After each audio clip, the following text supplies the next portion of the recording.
ব্যভিচারীর কুফলসমূহ। খারাপ কাজের ফল সর্বদা খারাপই হয়, বরং কর্ম যত খারাপ হবে তার ফলও তত বেশি খারাপ হবে। ব্যভিচারী ব্যক্তি যেহেতু অনেক বড় ধরনের গুনাহ সম্পাদনকারী, তাই তাকে বহুমুখী ক্ষতির সম্মুখীন হতে হয়। তার উপর যেমন কর্ম তেমন ফল এর নীতি প্রয়োগ হয়। আল্লাহ তাআলা নির্ধারিত সাজা ও জাযা নীতিমালা শেষ পর্যন্ত তাকে পাকড়াও করে নেয়। আল্লাহ তাআলা ইরশাদ করেন, من يعمل سوءا يجز به যে কোনো মন্দ কাজ করবে সে তার প্রতিদান পাবে। সূরা নিসা। এখানে ব্যভিচারী ব্যক্তিকে যে সকল ক্ষতির সম্মুখীন হতে হয় তা বিস্তারিত আলোচনা করা হলো। জীবিকার ক্ষতি। ব্যভিচারী ব্যক্তি জীবিকার ক্ষেত্রে নানা রকম পেরেশানিতে আবদ্ধ হয়ে পড়ে, যেমন বরকতহীনতা। ব্যভিচারী লিপ্ত হওয়ার দরুন ব্যভিচারীকে জীবিকার বরকত থেকে বঞ্চিত করে দেয়া হয়। পক্ষান্তরে গুনাহ বর্জন ও তাকওয়া অবলম্বনের ফলে বরকতের দরজা খুলে দেওয়া হয়।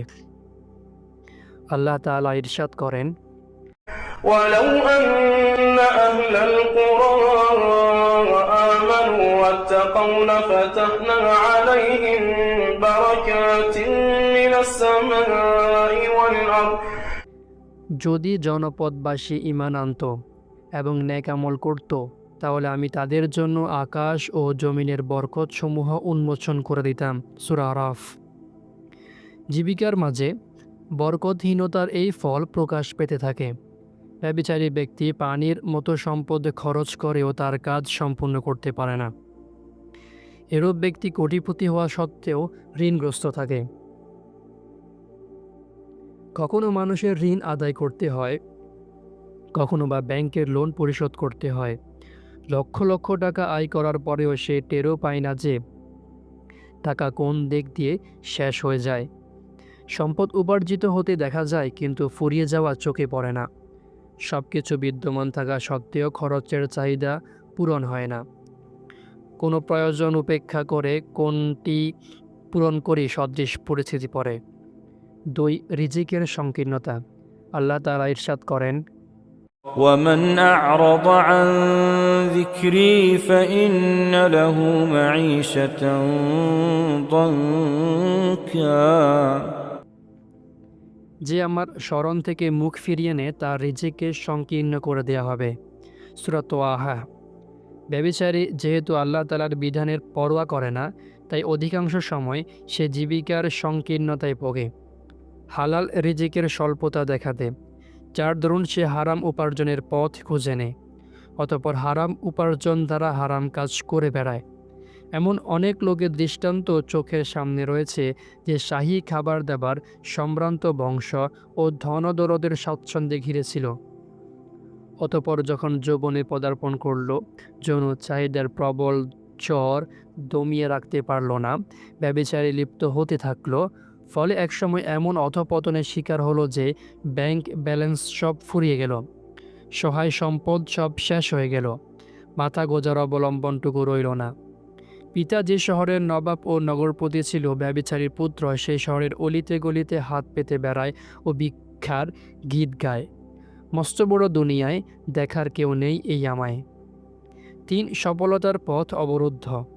ব্যভিচারী ব্যক্তি যদি তাওবা না করে, তাহলে সময় বাড়ার সাথে সাথে তার জন্য সফলতার পথ অবরুদ্ধ করে দেওয়া হয়।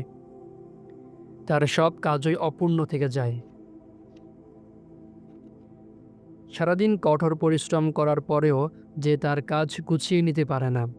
যখনই কোনো কাজ পূর্ণতায় পৌঁছার নিকটবর্তী হয়, কোনো না কোনো প্রতিবন্ধকতা এসে যায়। কখনো ব্যবসায়িক চুক্তি পূর্ণ করতে পারে না, কখনো মেয়ে বিয়ে দেওয়ার জন্য সম্বন্ধ মেলাতে পারে না। যে কাজই শুরু করে তাই অপূর্ণ রয়ে যায়। একসময় সে নিজেই বলতে থাকে, কি এক সময় ছিল যখন মাটি স্পর্শ করলে সোনায় পরিণত হতো, আর এখন তো সোনাও মাটি হয়ে যাচ্ছে। তার কাছে মনে হতে থাকে কেউ হয়তো জাদু টাদু কিছু করেছে, তার জীবিকা আটকে দিয়েছে, বিয়ে বন্ধ করে রেখেছে। আসলে কেউই কিছুই করেনি, বরং তার নিজের কৃতকর্মের ফলে তার সফলতার পথ রুদ্ধ হয়ে গেছে। 4. বিপদাপদ ও দুর্দশা। ব্যভিচারী যখন ব্যভিচারে অভ্যস্ত হয়ে যায়, তার উপর বিপদাপদ ও দুর্দশার ঢল নামতে থাকে। আল্লাহ তাআলা বলেন, وما أصابكم من مصيبة فبما كسبت أيديكم ويعفو عن كثير তোমাদের উপর যে বিপদ আপতিত হয় তা তোমাদের নিজের হাতের উপার্জন। সূরা শুরা। তাসবিহ দানা ছিঁড়ে গেলে যেমন একের পর এক দানা নিচে পড়তে থাকে, তেমনিভাবে ব্যভিচারের উপর একের পর এক বিপদ আপদ আসতেই থাকে। যদি জিজ্ঞাসা করা হয় কী অবস্থা, দিনকাল কেমন যাচ্ছে, উত্তর আসে জীবন বড় কঠিন। যেন ব্যভিচারী নিজেই স্বীকার করে নিচ্ছে যে জীবন কণ্ঠকাকীর্ণ হয়ে গেছে। আল্লাহ তাআলা ইরশাদ করেন, كذلك العذاب ولعذاب الآخرة أكبر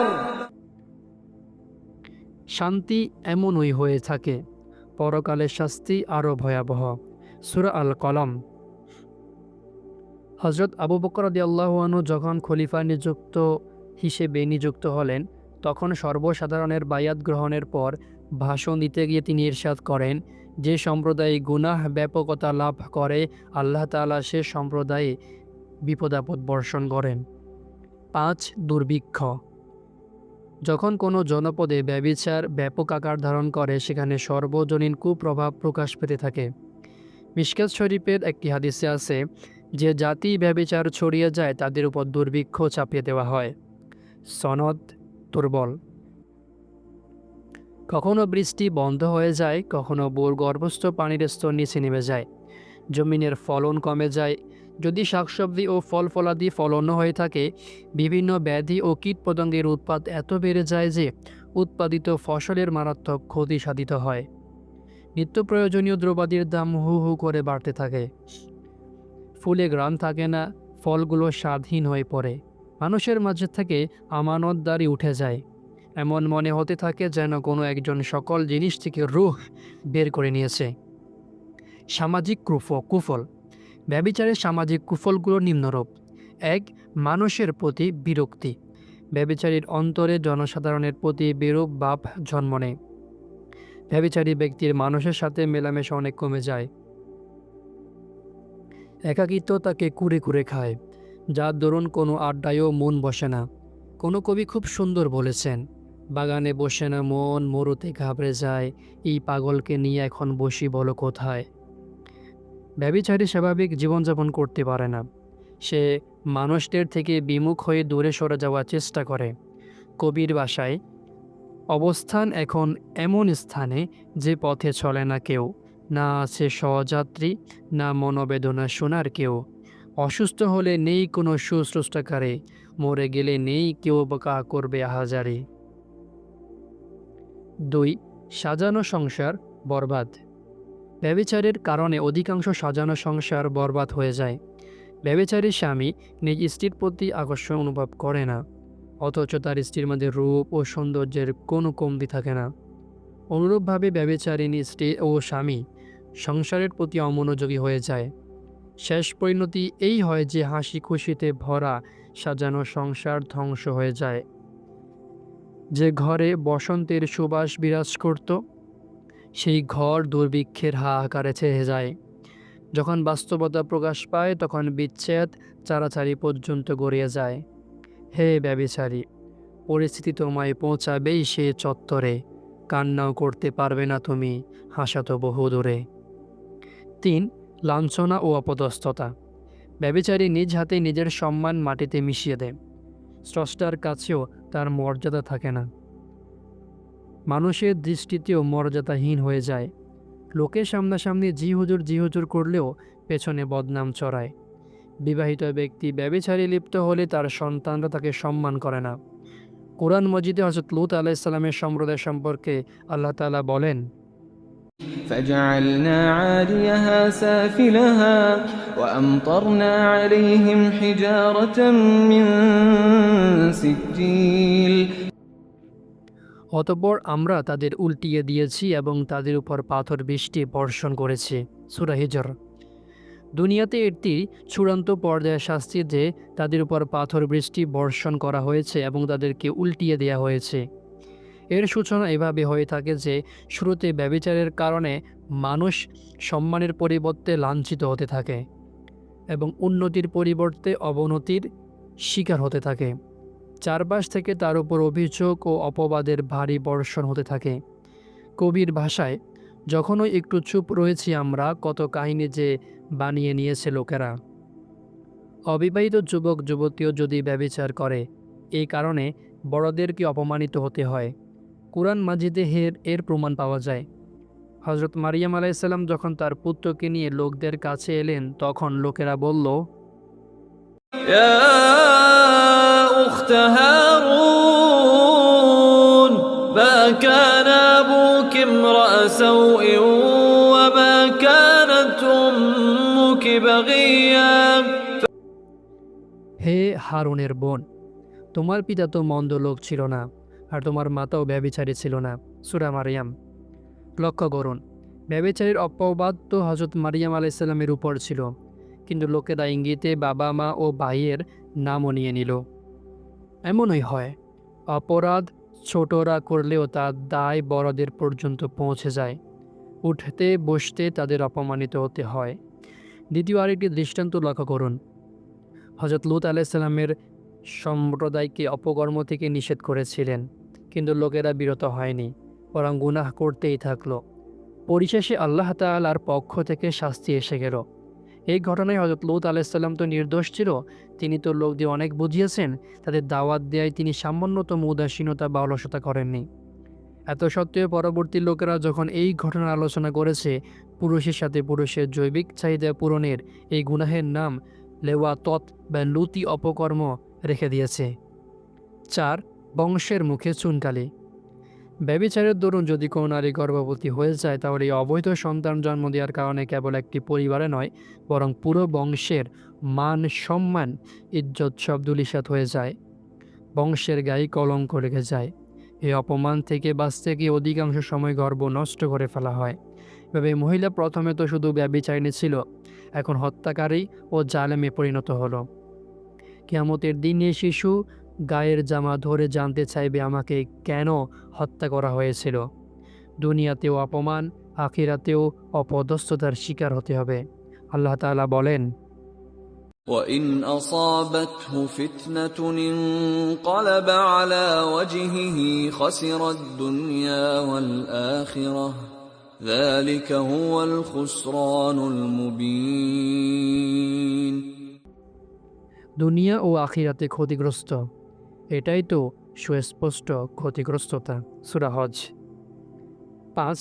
আত্মীয়তার সম্পর্ক ছিন্ন। পরস্পর আত্মীয় নারীর পুরুষ যখন চুপি চুপি প্রেম করে এক পর্যায়ে ব্যভিচার করে ফেলে, এই ঘটনা প্রকাশ পেলে উভয় পরিবারের আত্মীয়তার সম্পর্ক নষ্ট হয়ে যায়। আল্লাহ তাআলা যে সম্পর্ক রক্ষা করার আদেশ দিয়েছেন, ব্যভিচারের ফলে মানুষ ওই সম্পর্ক ছিন্ন করায় উদ্যোগী হয়। আল্লাহ তাআলা ইরশাদ করেন, الذين ينقضون عهد الله من بعد ميثاقه ويقطعون ما أمر الله به أن يوصل ويفسدون في الأرض আল্লাহ যে সম্পর্ক রক্ষা করার আদেশ দিয়েছেন তারা তা ছিন্ন করে। এক্ষেত্রে ব্যভিচারের গুনাহের সাথে আত্মীয়তার সম্পর্ক ছিন্নর গুনাহ হলো। বিবাহিত নারীর ব্যভিচারের ফলে তা তালাক পর্যন্ত গড়ায়। এর দ্বারা দুটি পরিবার পরস্পর থেকে দূরে সরে যায়। যদি দেবর নবীর মধ্যে ব্যভিচার সংঘটিত হয়, তাহলে দুই সহোদর ভাই একে অপরের চেহারাও দেখতে পছন্দ করে না। যে সম্পর্ক তরবারি দ্বারাও ছিন্ন করা সম্ভব ছিল না, তাই গান্ধা ব্যভিচারের ফলেই সহজে নষ্ট হয়ে যায়। হত্যা ও বিপর্যয়। ব্যভিচারের ফলে কখনো কখনো দুটি পরিবারের, কখনো বা দুটি বংশের মাঝে দ্বন্দ্ব শুরু হয়ে যায়। কখনো তা খুনাখুনি পর্যন্ত গড়িয়ে যায়। নারীকে তার ঘরের লোকেরাই খুন করে ফেলে, পুরুষকে নারীর পরিবারের কেউ হত্যা করে দেয়। কখনো জোরপূর্বক ব্যভিচার করে নারীকে মেরে ফেলা হয়। কখনো নারী তার প্রেমিকের সাথে মিলার জন্য ষড়যন্ত্র করে স্বীয় স্বামীকে হত্যা করে ফেলে। কখনো ব্যভিচারের লাঞ্ছনা ও অপমান থেকে বাঁচার জন্য নারী পুরুষ উভয়কেই আত্মহত্যা করে নেয়।